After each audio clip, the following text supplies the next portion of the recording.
guys? It's Mark Zickery, Mr. Sci-Fi, also known as Mark Zickery of Space Command. And where I happen to be at the moment is I am in London with Elaine, and we're having a wonderful time. While our team back in LA is working on finishing up the Blu-rays and DVDs, coordinating with us, doing color correction that we're approving, and meantime they're building the alien spaceship, putting it together for us to shoot more of Hour 6 of Space Command when we get back. There's just tons of stuff going on, lots of great news, and I think some of you know that, let's see if I have it here, the new book is out. Yay, greenlighting yourself, order your copy. You can go on Amazon. It is the best book by anyone ever, and it tells you all about how to have a career as a writer, director, actor, producer, novelist, etc. And I promise you that there will be things that you've never seen, advice that has never been given by anyone else in any book ever, and it will be enormously helpful. Meantime, we are getting ready to send out first to our backers, our Kickstarter backers, then to everyone who pre-orders on the Space Command website. This is the cover of the Blu-ray and the DVD, and it is going to just have tons and tons of extras, and you, I'm sure, will love it. Meantime, we've been meeting with the Netflix, and that's going along extremely well. And we are prepping to shoot Sweet Haven, the series we're creating with Rockne O'Bannon. We're going to be shooting the pilot with Gates McFadden and Marta Kristen and Barbara Bain and Bob Picardo and Michael Harney and on and on. I mentioned Veronica Cartwright, and it's just going to be spectacular. So that's happening.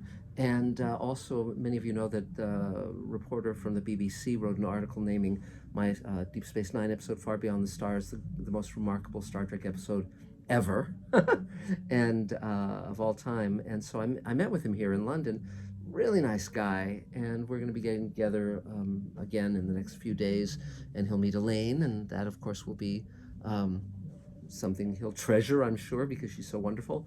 And I can show you some of the things we've been grabbing and getting, because Elaine and I love going to antique shops and bookstores, antiquarian bookstores, and so forth. And but again, if you have questions about Space Command or the Showrunners Network, we are now actively selling Producers Net profit shares in the 6-series slate that I'm creating with Rockne O'Bannon and Mark Ferguson, Hawk Ostby, who have created Farscape, Defiance, Alien Nation, Sequest, The Expanse. These guys, working separately and together, and amazing talents. Rock is now executive producer on Evil, and there's also a Rod Serling series that I'm working on as part of that, and a new show from the Fertile Mind of Michael Reeves, who I co-wrote World Enough and Time with. So it's a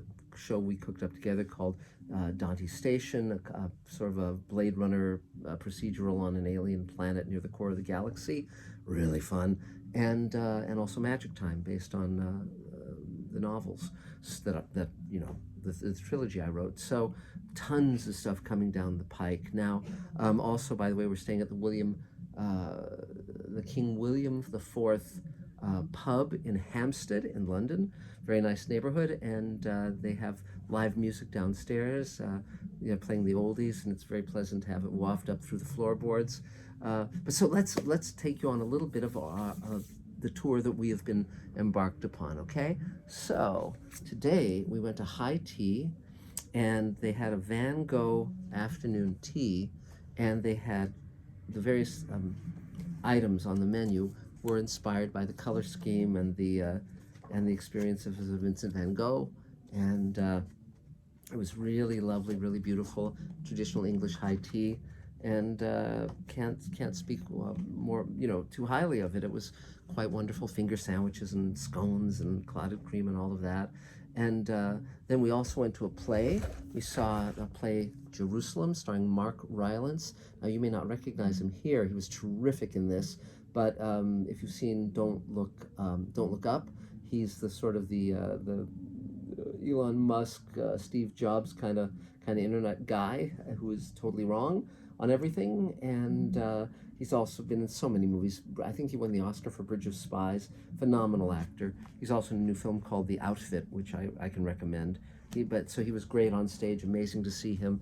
And then there's a one street that has bookstores and antique shops, and there's an Alice in Wonderland shop, and the fellow who runs it has written a through the Looking Glass Darkly, and this came out in 2020, and he wanted to write a darker version of Through the Looking Glass that also dealt with some of the magical societies, supernatural societies of that era that many of Lewis Carroll's friends and contemporaries were involved in the Aleister Crowley kind of stuff, and that's remarkable. And he also, this author Jake Fior, also amazingly came upon a notebook by John Tenniel that had not been discovered by anyone previously. It was for sale at this little antique fair, and no one had noticed it, and it was all these amazing new illustrations by Tenniel.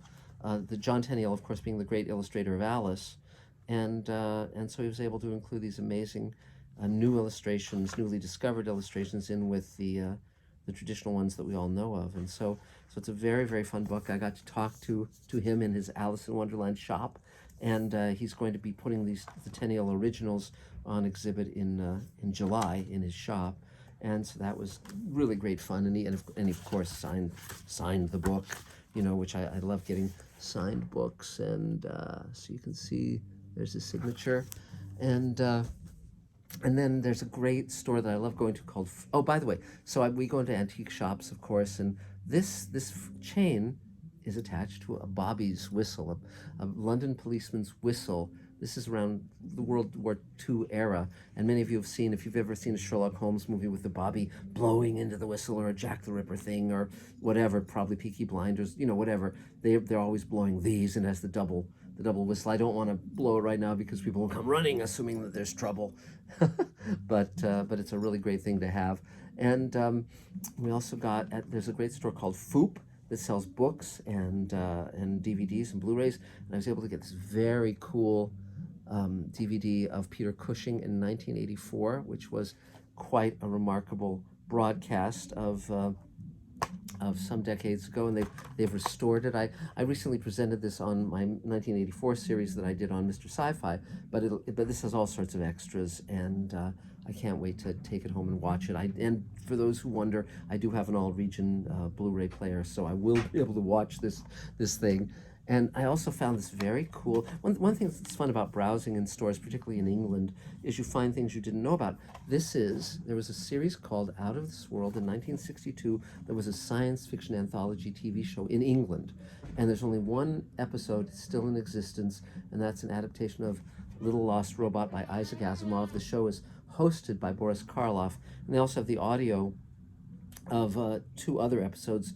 Only the audio survives. Some fan was recording it at the time, and they have the audio track of The Cold Equations, one of the great short stories of science fiction written by Tom Godwin, and the audio track of Imposter, which is a short story by Philip K. Dick, later made into a not very good feature film. But interestingly enough, Imposter was a story that Rod Serling wanted to acquire for Twilight Zone, and the rights were not available at the time, but clearly these guys were able to get it. And this also includes, you can download a script for another episode that's lost called Dumb Martian, which is based on a story by John Wyndham. So this will be very, very fun for me to put on the old player when I get home.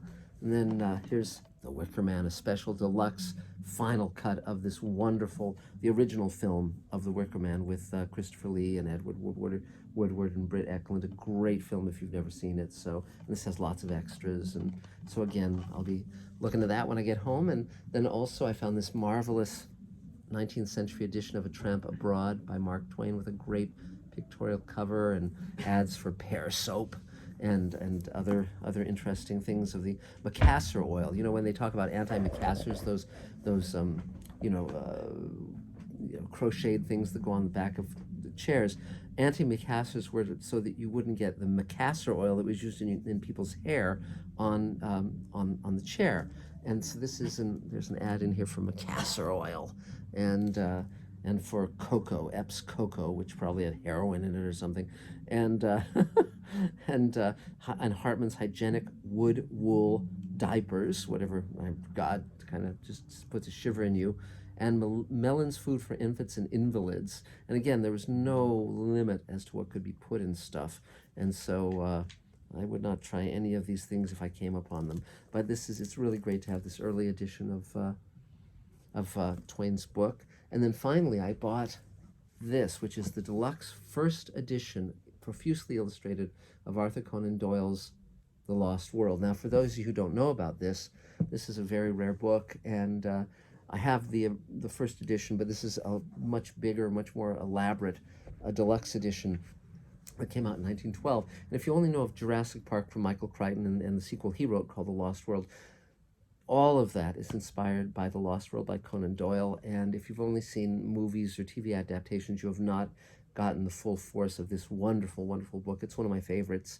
And if you've never read it, I urge you to. It is a wonderful book about a group of people who discover a lost plateau in South America that has living dinosaurs on it. And it's one of the great adventure fantasy stories of all time. And it spawned a whole genre of Lost World books.